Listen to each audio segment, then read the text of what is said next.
strong.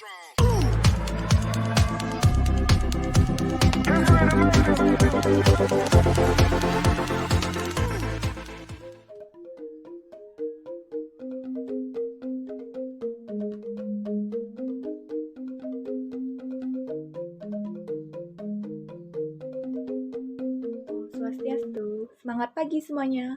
Pada video kali ini kita akan membahas hasil observasi yang telah dilakukan lewat wawancara dan juga pencarian sumber-sumber di internet. Hasil observasinya berupa budaya atau tradisi yang bisa kita temui di lingkungan sekitar yang bisa memberikan dampak positif bagi ekonomi. Ada dua budaya yang kita teliti, yaitu budaya Sampi Gerumbungan di Desa Kaliasem dan juga Mengguak-guakan yang ada di Desa Panji. Untuk penjelasan lebih lanjut, mari kita simak video berikut. Sejarah Sampi Gerumbungan.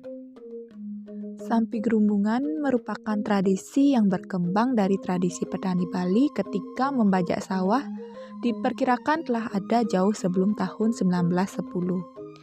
Istilah Sampi Gerumbungan berasal dari kata gerumbungan, yaitu genta kayu keroncongan berukuran besar yang dikalungkan pada leher sapi dan menghasilkan suara khas.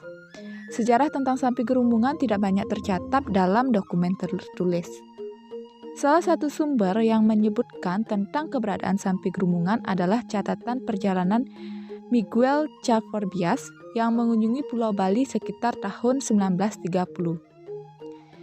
Miguel Chaforbias menyebutkan Sampi Gerumbungan sebagai perayaan dan olahraga untuk menyenangkan dewa-dewa yang dilakukan oleh para petani kaya di Bali Utara. Tradisi Sampi Gerumbungan ditemukan di Desa Kaliasem yang terletak di Kecamatan Banjar, Kabupaten Buleleng, memiliki keunikan tersendiri. Sistem budaya Sampi Gerumbungan di Desa Kaliasem. Pelaksanaan lomba Sampi Gerumbungan bertahap mulai dari tahap persiapan, pelaksanaan hingga penutupan.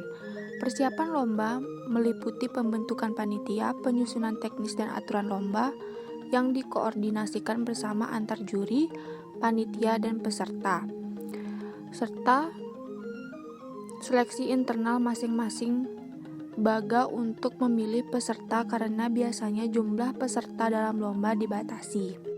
Pada saat lomba, harus menggunakan pakaian adat Madya.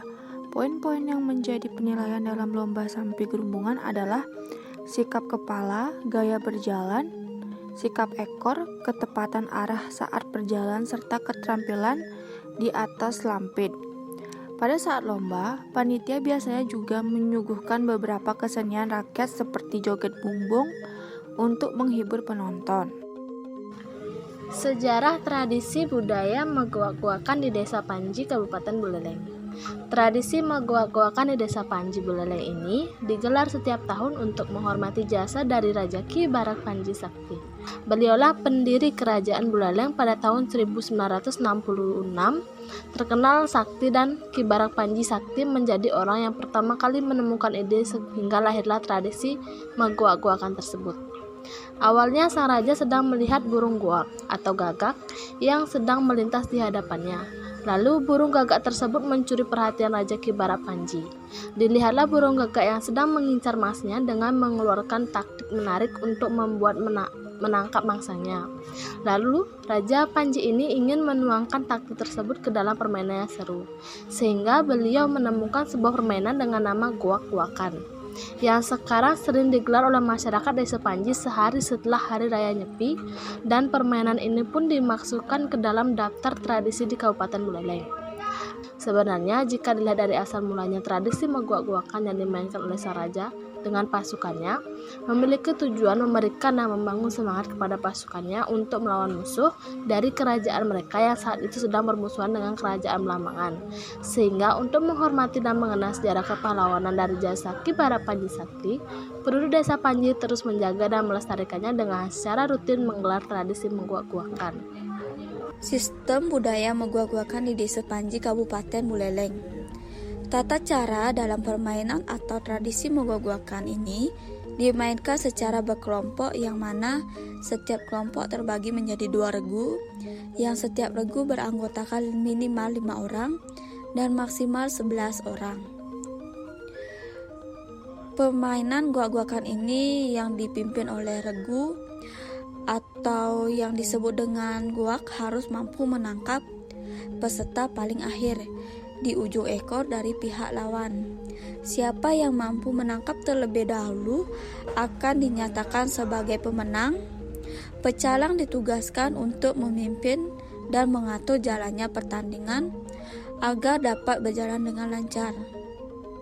Kemudian, tempat yang digunakan yaitu tanah lapang yang sudah dibasahi dengan air serta lumpur sehingga becek dan licin. Dapat disimpulkan dari hasil wawancara dan observasi dari salah satu warga desa Kaliasem mengenai tradisi Sampi Megerumbungan dan juga salah satu warga desa Panji mengenai tradisi megoak-goakan. Dapat disimpulkan bahwa kedua tradisi ini memiliki beberapa fungsi. Yang pertama yaitu fungsi menambah pendapatan, di mana biasanya dari pemain-pemain yang sudah terkumpul akan dicari pemenangnya, kemudian mendapat hadiah karena setelah mengikuti lomba tradisi tersebut. Kemudian yang kedua yaitu sebagai ajang promosi pariwisata. Nah, biasanya apabila desa memiliki keunikan, tentu saja orang-orang luar, baik wisatawan asing maupun wisatawan lokal, pasti datang ke desa tersebut untuk menyaksikan keunikan tradisi yang dimiliki oleh desa-desa tertentu. Yang ketiga, khususnya pada tradisi Sampi Megerumbungan, tentu saja akan meningkatkan harga jual sapi, karena apabila sapi pemenang yang ada dalam event atau tradisi perlombaan tersebut akan ditawar dengan harga tinggi, dan tentu saja pemilik sapi tersebut sudah memiliki bibit kualitas yang sudah terjamin. Kemudian kesimpulan keempat yaitu adalah untuk menambah atau meningkatkan hasil penjualan dari para pedagang. Biasanya pedagang-pedagang yang ada di sekitarnya akan berjualan di sana, menjajakan dagangan mereka, dan tentu saja dari hasil ini akan menambah pendapatan dari para pedagang. Sekian dari presentasi kami, maka kami tutup dengan para mesanti. Om Santi Santi Santi Om.